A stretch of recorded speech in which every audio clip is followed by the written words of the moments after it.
Hi there, when you think you're recording and you're not. But it gave me a chance to practice and rehearse these really cool, I should be doing these everyday double stoppy things because they're fun rather than a torture. Oh my gosh, fun double stoppy things that are fun rather than a torture.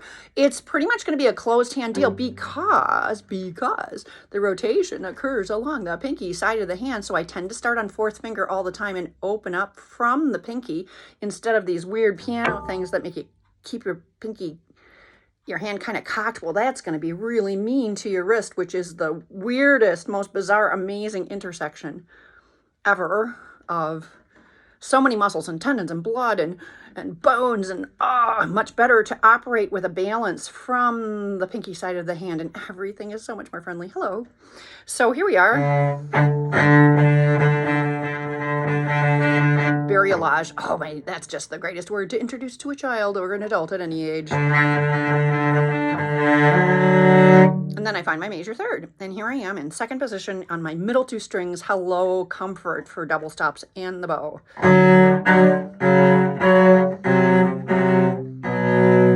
Perfect fifth. And it was not sounding so perfect when I was practicing when I thought I was recording. So this will sound better. Now I build up from major third, which I did the first time, major third, perfect fourth, tritone, perfect fifth. And I like doing double down up on each one. Minor six, major six, minor seven, and all this in those nice.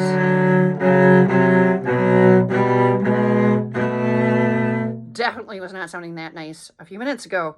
Oh, and then I talked about how the augmented four resolves, and then you go half step down and it's 1, 2. And that's in the key of G. Now, here's my T, Fa. And I'm in first position. And now in F major. And yes, this doesn't work so well. Because I'm in that half position. But that's a fun one. I don't know why. Teachers don't teach half position sooner.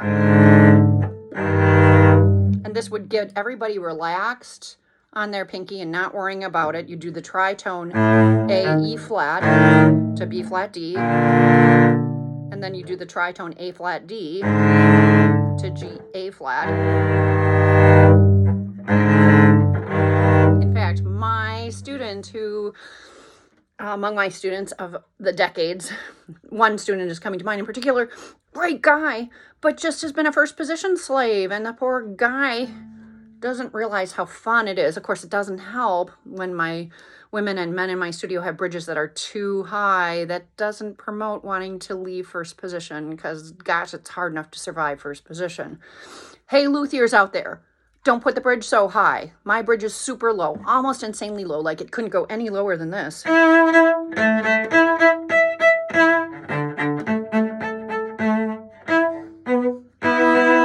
the fourth is great to find the third too. Thank you, Jane and Anthony. Yeah, separate fingers that happen to be playing together is the key to better double stops, because then the rest of your hand is relaxed, except for the fingers you're on, and you can make those little micro adjustments. And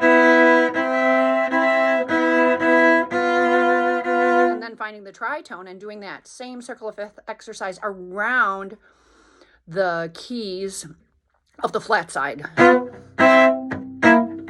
B flat, E flat, A flat, D flat, G flat, and then, well, also known as F sharp, or C flat, also known as B. And then we're back. Now, if you want to cover all of your keys, I left off at B, right? But this time I'm doing it starting not at C major, but in B major, E, A, I can think, concert A, oops, then D, then G, and then C. it is such a great way to warm up on those happy little double stops, and that more disciplined use of the hand, which when people do it square is this, when they do it angled back is this. Obviously, when we play higher, it's more angled back. Some people like the angled back when they're lower. I like it angled back when I'm lower because then I can use that flexibility to play more like a violinist, because I play my violin like a cello sometimes, which allows me to have a more expressive and more individual finger kind of vibrato. But when you do double stops,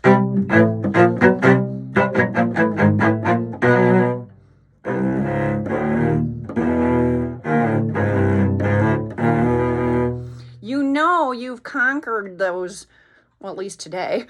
Fifths can be so out of tune. And you want to be able to use your hand in that kind of squared off crooked thing because of the curve of the fingerboard. Your hand has to go crooked.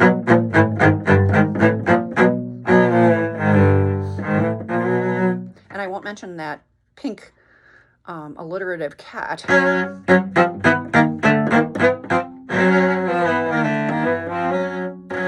But I'll let you run with there because copyright issues. Oh my gosh, you played something that sounds like something. And I love the person that's taking care of that. Okay, so when I'm in thumb, it is great to practice around the neck of the cello. Oh yeah, there I am.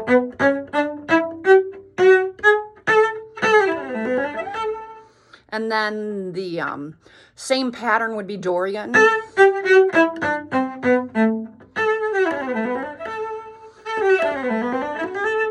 And then the same pattern would be that me one. Ugh. Is that Lydian? Oh, what a pretty name. Hi, I'm Lydian.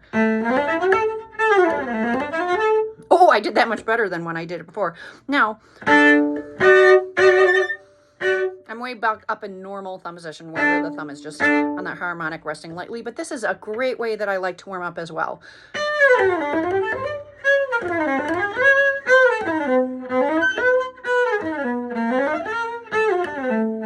Ooh, that wasn't in tune.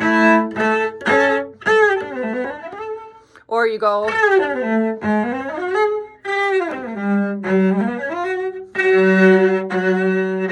Oops. Oh, yeah, my ugliness of not doing this enough is showing. Oh, bummer.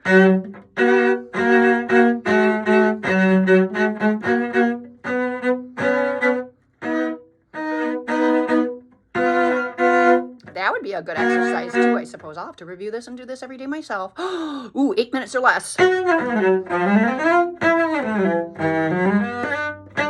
Oh, I'm rushing because I'm like, crap. No, it's 8. Oh, it'll be longer than 8 minutes. Oh, well.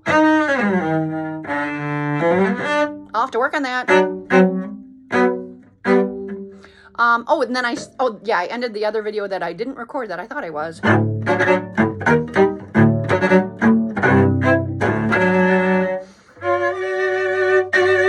And I'll have to get better at that too. Have fun.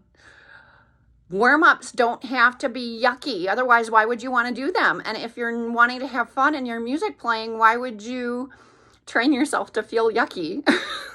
I'm doing it in a more simplistic. Why on earth would we train ourselves to feel miserable while we're playing when we want to enjoy our playing? And I have to admit, if you're looking at me, maybe not my best playing, but not too bad, I'll be inspired to do my idealistic practicing myself. Bye.